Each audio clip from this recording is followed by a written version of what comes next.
Rhonda Spencer. And guess what, y'all? We are back for the Strengthening Love and Sex Podcast 2023, January the 2nd. Welcome back. Happy New Year. Happy New Year. I hope you guys had a wonderful holiday season with your family, Christmas, Kwanzaa, New Year's, and it's time to hit the reset button on your relationship. Now, we know at the top of the year, baby, people want to make sure that they make resolutions and do better than they did last year. And why not start with a healthy marriage? Why not? Right? And so y'all know what it is. Every time we have our podcast, we try to help you strengthen love and sex in your marriage. And we recognize something toward the end of the year. We had a link up with some couples we mentor, and they were sharing with us how they wanted two things. They wanted more sex, right, and they wanted to heal from trauma. Yes, they did. And we recognize that in order for them to have more sex and better sex, we got to work backwards. Yes. We've got to deal with the trauma. We got to deal with the hurt. We got to deal with the lack of communication. And we want you to know that on this podcast, yes, our focus is on sex and love, strengthening love and sex. We know that love comes before sex. And so if we strengthen our love, sex is going to happen. So at the top of the year, we want to start with strengthening love. We want to help you overcome some of that trauma that you've been through. And that starts with creating a safe space in your marriage. What do you think I mean when I say creating a safe space? Creating a safe place, meaning that our foundation is still intact. Many times when you buy a house and you've been in it for a while and you can hear it settling, we want to make sure that when your house is settling, meaning your relationship with your spouse, that there are not any cracks or any breaks in the foundation or in the walls. And if there are any, that you get the right people or company to be able to repair those infractions. And you know what? Those all houses settle. All houses settle. All houses have some cracks. But if you have a strong foundation, you can withstand the settling. Absolutely. There's some case studies that we've heard over the years from couples that have gone through infidelity or betrayal, or even experienced the lack of trust growing up. We want to share a few of those case studies before we jump into this podcast tonight. So the first case study is Rachel and Bobby. When Rachel and Bobby got married, neither of them had any idea how Rachel's experience in a broken home would affect their marriage. Bobby is certainly not perfect, but he's a man of kindness and integrity, the kind of man most women dream of marrying. But guess what? Rachel never seemed to be able to trust him. She harbored doubts about his intentions, his past relationships, and many of his current choices. Why? Because she grew up in a family where that trust was not readily visible. Okay. And so that hermeneutic of suspicion followed them into their marriage. And it surfaced in their relationship. What about the next case study? The next case study is about Keisha. Keisha had been sexually abused by her father and her uncle for several years. When she went to high school, they finally stopped, and she never told anyone about it. Then she and John married, and their sex life was bipolar, sometimes hot and sometimes very ice cold. John knew something was wrong, and he asked Keisha a few questions. When she cried uncontrollably for no apparent reason, finally she broke down and told him the truth about her past and her difficulty in trusting men. And then lastly, both Tisha and Jeremy had experienced many sexual partners before they were married, but they were sure they'd found their true love in each other. For a while, things seemed to be going very well in their relationship, but they both realized they could never talk about anyone of the opposite sex without getting reactions of anger, jealousy, and suspicion. Their fears dominated their relationship, and joyful, uninhibited sex was replaced by destructive imagination during sex with each other. They're having sex, but they're thinking about their former partners. Oh, wow. Okay. And if they could really trust each other. Y'all, if we're going to have the best sex life you've ever had in your marriage, there is something you're going to need in your marriage. You know what that is, babe? Trust. Trust is the most important ingredient in any relationship, but it can be very fragile. It takes time to build, and it can be destroyed in an instant. Absolutely. You know. It's, however, it's the glue of any meaningful connection with another person. Mm-hmm. Trust is always a two-way street. You can't have one person that is being trusted and then the other person that's being untrustworthy. It's a two-way street. And when trust is broken, there is a tool in your toolbox that can help you get back to where you want to be in your marriage. It's called forgiveness. Forgiveness is the foundation for rebuilding trust in a relationship that's been broken. The Oxford English Dictionary defines forgiveness as granting free pardon and giving up all claim on account of an offense or debt. I heard it this way too, babe. It is conceding your need for justice. Hmm. It's saying, you know what? I'm going to move on from my need to get revenge or to see some sense of justice. I'm going to let this go. And forgiveness is not about letting the other person off the hook. Right. What they did hurt. What they did was wrong. We acknowledge that. But it is saying, I'm not going to hold on to this. I'm going to move on to a better, more healed me so that I can enjoy life again. Do you agree? I agree wholeheartedly. Forgiveness is not for the person that hurt you. Forgiveness is for yourself. You have to forgive to live. And you can't say that you're going to forgive and still harbor bad thoughts. It's that way would be like putting a band-aid over a sore. Now, knowing that many of you have had maybe cuts or scrapes. Our kids have had cuts and scrapes in the past, and you put a band-aid on and you go take a shower, you go swimming, and you notice that it's not healing because that moisture continues to get in. You have to take the band-aid off Mm. so that the healing can begin to heal from the inside out. A wound heals from the inside out, not from the top layer down. So, what would you say to a person that in a marriage where there's been some infidelity or somebody feels betrayed and the other spouse says, I said I was sorry. Why can't you just get over it? It's more to just saying sorry. There has to be some excavation that takes place, meaning why did the betrayal happen in the first place, Mm. and what can we do so that it doesn't happen again? And then for the second person, why are you responding to the betrayal in such a hurtful manner? Right. Whether that's trying to get even, whether that's every time you see in your spouse that you are harboring these feelings of mistrust. So there has to be a serious excavation as to why it took place in the first place. It takes time. And absolutely, it takes time to heal. It takes time. You can't rush healing. Mm-mm. Um, because the deeper the wound, the more time it takes for it to close up. Yes. And you have to give grace to that person that's been injured. This is a journey one must take to be free. God's word teaches us how to forgive through example and describes the ultimate act of unconditional forgiveness through Jesus. When he was on the cross, he said, Father, forgive them. They know not what they do. And and when you're hurt, it feels like it's the last thing you want to say is I've forgiven them for they know not what they do. They knew what they were doing. But in actuality, there are some variables in the lives and minds of people that sometimes they don't know what they're doing. They don't know why they do it until they are confronted with the reality that you hurt me, and they have to look at themselves and say, why did I do that? Mm-hmm. You know? And so that's the very painful process that many couples have to go through, and that is pull the rug back.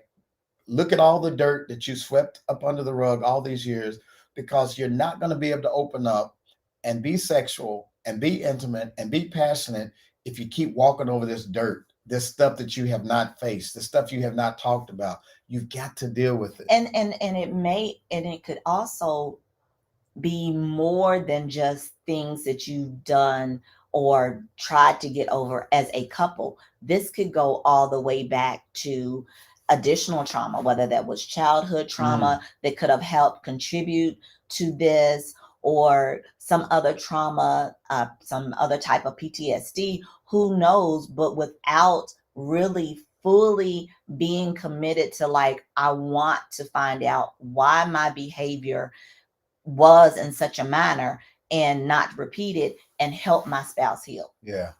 You're not the only one. If you're listening tonight and you've experienced infidelity or betrayal, you're not the only one to go through that.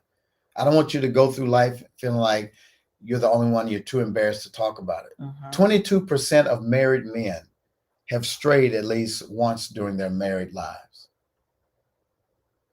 14% of married women have had affairs at least once during their married lives. And the younger you are in your marriage, the more prone you are to experience unfaithfulness. 70% of married women and 54% of married men did not know of their spouse's extramarital activity. And 17% of divorces in the United States are caused by infidelity. Trust is always earned. Anyone who demands that others trust him or her without showing any trustworthy behavior, or is accusatory without cause, usually isn't trustworthy. Like trust, a pattern of distrust develops over a period of time through many different painful relationships.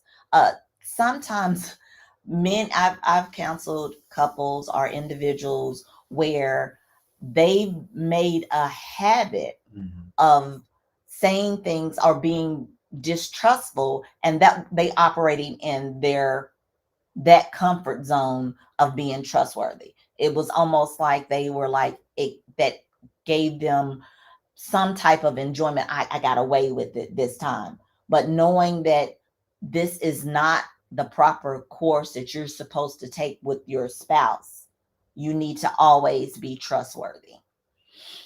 Yeah, there's a scripture that says, "He who has friends must first show himself friendly." And I would say, "He who wants to be trusted must show himself trustworthy," or "She who wants to be trusted must show herself trustworthy." And a lot of people learn learn a bad example of being trustworthy from childhood. Let's say, as a child, when you're a child, you're supposed to trust your parents instinctively, right? Right, Without even questioning. If your right. mom or dad tells you to do something, you do it because that's your mom and dad. You know they care for you, or at least they're supposed to. But what happens when a child runs into a parent who's abusive, Mm. who's domineering, who abandons them? It messes up fundamentally how they perceive trust, and it follows them into marriage. So if you experience abandonment as a child, guess what happens? You Even if you have a good spouse, you become you become fearful of abandonment to the point where you try to control the relationship or control the person. Where you going? What you doing? You become clingy. Mm. Or on the opposite side of the coin, you trust nobody. You become trusting of the wrong people. And I think that's what happened to me when I was younger, because of my fear of abandonment, and my dad not being there. I wanted so bad to have people love me that I shared too much information and trusted too many of the wrong people, until after enough hurt, I realized I got to start using some discernment about who I trust.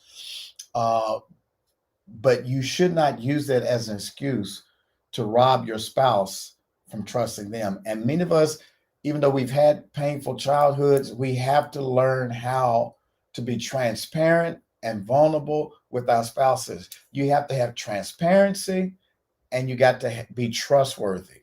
Those are two ingredients that are necessary for marriage. Without trust, people feel the need to control other people. You're controlling of your children, Mhm. whether that's work. It follows you outside of your marital home. It follows you in almost every aspect of your life. So what we need to do is, when it comes to having, a healthy sexuality, without a safe trusting relationship, sex easily becomes manipulative, self absorbed, not something done to please the That's spouse. so important. It's becomes more selfish. It's a Mm. selfish act where, I'm going to get mine. I don't care about my spouse, whether I'm pleasing or on the other end, if I'm hurting my spouse. Mm. So we have to make sure that fundamentally trust is there, because for a woman, I believe when you fully 100% trust your husband, Mm-hmm. that sex becomes so much easier. It's not, it becomes one of those things of taking off the table on, oh, I have to do XYZ on my list, where you're more playful, you look forward to it, you're more adventurous. So that trust is so very, very important. Learning to forgive and rebuild trust takes time, intention, and courage. Y'all hear me? I said it takes time, intention, and courage. And it can be done. It definitely We've can. seen it in our own marriage when there were times when we fell short, but we rebuilt. We were intentional about going to counseling. We're intentional about talking about why it happened, or what happened, and what was going through our minds. We have both healed from past childhood trauma and had to work on our relationship. It's the intentionality. You got to set your intention this year that I want to create the best marriage I can, and in order to do that, I got to create a safe space. Can your spouse trust you? And here's some assessments that we want to go over with you. But before we go through the assessments, you didn't get here overnight. Mm-hmm. And it's not going to take overnight for the trust to be reestablished. It takes those small, consistent changes daily Mm-hmm. for trust to be rebuilt. And depending on how you and your spouse are wired, that communication needs to be open on, hey, if there is an issue with, talking, being able to freely talk, but it takes small steps in order for that whole trust to be Let's reestablished. jump into some real talk real Okay. quick. How does distrust affect your relationship? Communication, respect, sex, and so on. How does distrust affect your relationship? There's no relationship without trust.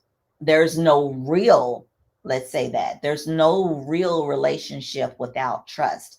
If there is a lack of trust there, then the person who is not trusting, it's almost like you don't want to be bothered with that person. You're finding fault when there possibly is not fault So you're there. not talking. You're not communicating, you're not talking, you're not having sex, you're not dating, you're probably not having meals together. There's a whole list of knots that's possibly taking place. Distrust sabotages your marriage. And until y'all deal with that, you're not going to be able to have the sex you want because you're locked up, you're closed up. The energy is not flowing in your marriage, the passion is not flowing in your marriage. I was studying about, reading about energy and chakras, and it says that in your sacral chakra, that when enthusiasm is blocked in your root chakra, in your sacral chakra, it turns into rage. Mm. And so when there's distrust in a relationship, and that passion you have runs up against the block of distrust, that love and passion transforms into rage. And where is that for the people, that chakra located in It's the in body? it's in your it's between it's in your perineum, between your genitals and the anal area, right? Okay. That's where the passion and your sense of safety is housed. Because it's almost like Maslow's hierarchy of needs.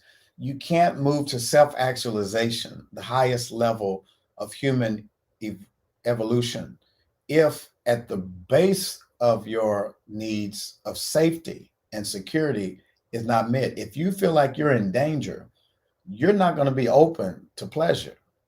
And a lot of marriages are locked up because people don't feel safe with one another. Mm, It's like sleeping with the enemy. wow. You know, you're having sex, but you're thinking, did they cheat on me? Did they call somebody else today? Am I am I as good as the person they cheated on me with? Maybe I'm inadequate. And all of these things are going on in your head because you have not rebuilt trust. You have not forgiven, and it jacks up everything. It hijacks your relationship. Here's another question. What might be the root cause for the lack of trust? Just in your own opinion. What do you think? What's the root cause for the lack of trust? Betrayal. Hmm. A person not meeting your expectations. That still falls in betrayal. Yeah. Yes. So I heard somebody say once, an offense is an expectation not communicated and left unresolved. And when people don't do what they say they're going to do, you stop trusting them, Mm-hmm. and it just begins to snowball. It gets worse and worse if it's not corrected. Right. Exactly. I think at the root of the lack of trust is somewhere somebody let you down, somewhere somebody hurt you, somewhere somebody betrayed you. And you got to deal with that. You can't keep going through life faking the funk, pretending like there's not an elephant in the living room when that joker's screaming. When did the problem start? When did it begin to affect your relationship? Those are the kind of questions we got to ask each other as married couples. When did the problem start? Mm-hmm. Because a lot of times when we find ourselves angry or at odds against each other, it's not that particular thing. It's not that particular moment. This started a long time ago. It might have been one thing that went unaddressed, and now we're at this place where we're talking about divorce, but it started 5 years ago. And it could have been something that was so small, that could have been resolved during that time. And now everything larger, small, large, medium size, has knocked away at that In a trust. healthy marriage, you ought to be able to see something that's not right, and you're like, wait a minute, I didn't like what she just said, or I didn't like what he did, or why didn't you tell me about this thing you bought, or who's that you're talking to? Why are you getting this text? We should be able to ask those kind of questions without the other person becoming defensive. Um, and that's what a healthy marriage looks like, when you can have open dialogue without the other person becoming defensive or not being honest. And especially when those questions come up, i.e., um, who you talking to, or why did you buy this, especially when the tone is right. You can't go in being accusatory, because there are some times when you're thinking, you could be thinking, oh, well, she bought this because she got extra whatever, amount of money. Or she's talking to this person, oh, I'm not concerned with it because I trust him, or I trust her. What are some of the characteristics in people who are honorable and trustworthy, in your opinion? uh, that they're kind spirit, that Mhm. they show up, that they're emotionally present, um, they're likable, loving, caring. There's some charismatic people and likable people who are still not trustworthy. This is true. Here's my basic definition of a What's yours? trustworthy person: they do what they say they're going to do. All a man has is his word. When you sit down in that chair, did you try it out before you sit down? No, Why not? because I was trusting that the legs on it would hold me up. Because it's never failed you yet, right? No, When you not sat in the first time, it held you, right? it did. And so you keep sitting down, you don't shake it, you don't. Mm-mm. That's the way people ought to be, right? Once I've tried you, and that's what dating does. Dating allows you to see, is this person going to be able to hold me up, Mm-hmm. Oh, I like that. right? Okay. And once you determine, okay, they're pretty sturdy, they're consistent in how they show up. That's my thing, consistency. Yeah, they're emotionally healthy. I've learned that by watching them for these 2 years we've been dating. Then you say, I do. And so I have to say this: That even though you might have seen a trustworthy person while you're dating, people have layers, and there's stuff that we're still discovering. We've been married, be 30 years this year, and we're still finding out stuff about each other. You went through what in childhood? You did what happened in sixth grade? Your cousin did what to you? We are still uncovering layers, and sometimes it's stuff that we've repressed because we don't want to face it. Mm-hmm. But the characteristic of a trustworthy person is they do what they say they're going to do. What would help you learn to trust again? What helped you to learn to trust again? The consistency. Mm-hmm. I am a person that actions speak louder than words. Mm. And so when actions were consistent, and they were consistent, like we were talking before about showing fruits of repentance, Yeah. then that's when my layers of mistrust started to come down. We want to give y'all tonight, before we get off here tonight, we want to give you 5 action steps to rebuild trust Yes. and forgiveness in your marriage. Are y'all ready? Come on. Don't tap out now. We're going to give you the meat of this so you can take this and work on this in your marriage. Number 1, discuss your current level of trust. At the beginning of the year, this is a good time to take an assessment of, do we still trust each other? Mm-hmm. Do you trust me?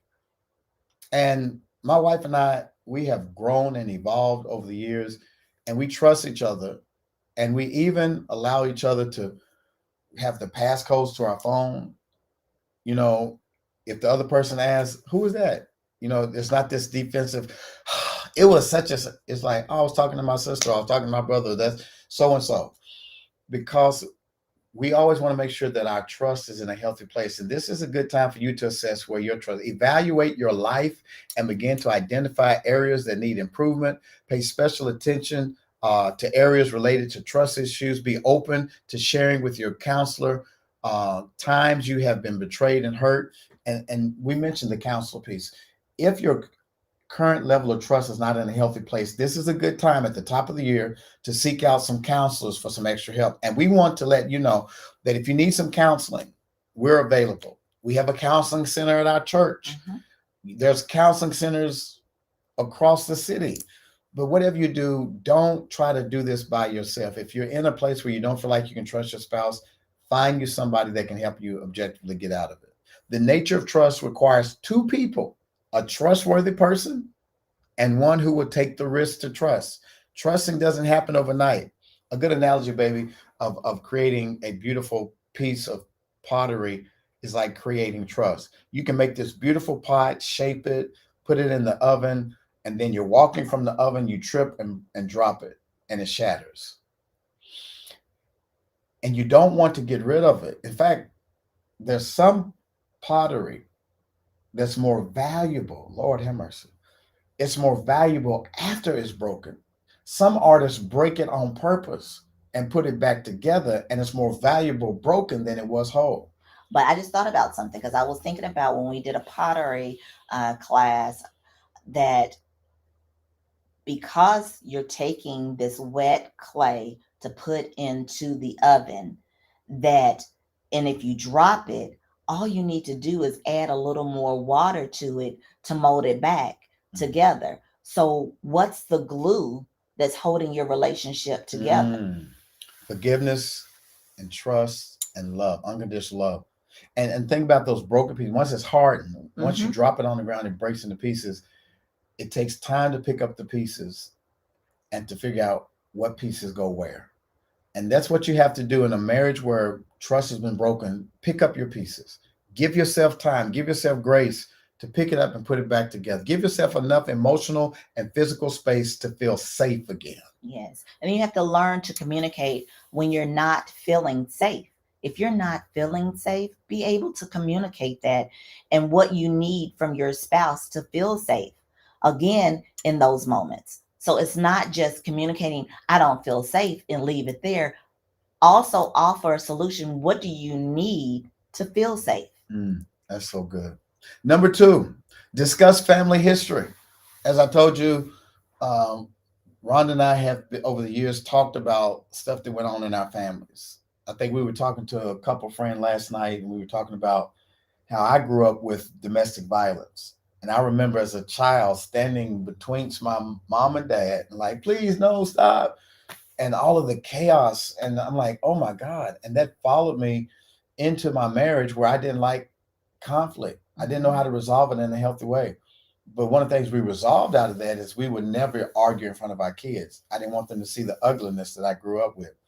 But you have to discuss your family history. What were some of the things that affected you and impacted you and made you not want to trust people? Those things have to be talked about because it shows back up in your marriage. One of the things we share with couples who are getting ready to get married is I ask them this question: what is it that you want to take from your family of origin, and what do you want to leave from your family of origin? Right? Right. Uh, Talk about that. When you build or restore your ability to trust, you can hope to have more meaningful relationships with your family members, and you can stop the distrust cycle in your own generation. Yeah. We have to break generational curses. For those of us who have children, they're watching you. They're watching you. So you want to make sure that, hey, I'm going to get this right because I want my relationship with my spouse to work. I want us to grow old together. And I also want our children to see what a healthy, loving relationship looks like. Even if you're going to have issues, you're going to have minor issues, but be able to resolve Yeah. those. By building or restoring trust, you can have a stronger, more relaxed, less suspicious, and more meaningful life together by trusting each other. You will enhance your sex life because you won't use it to manipulate each other, only to please each other. And y'all, there's so much pleasure, so much bliss, so much happiness awaiting your marriage. I don't care how long you've been married, I don't care how the betrayal happened. You can heal from it and you can experience the passion and love again once you get that trust back. Baby, tell them about the third step. The third step is you have to learn to forgive. Hmm.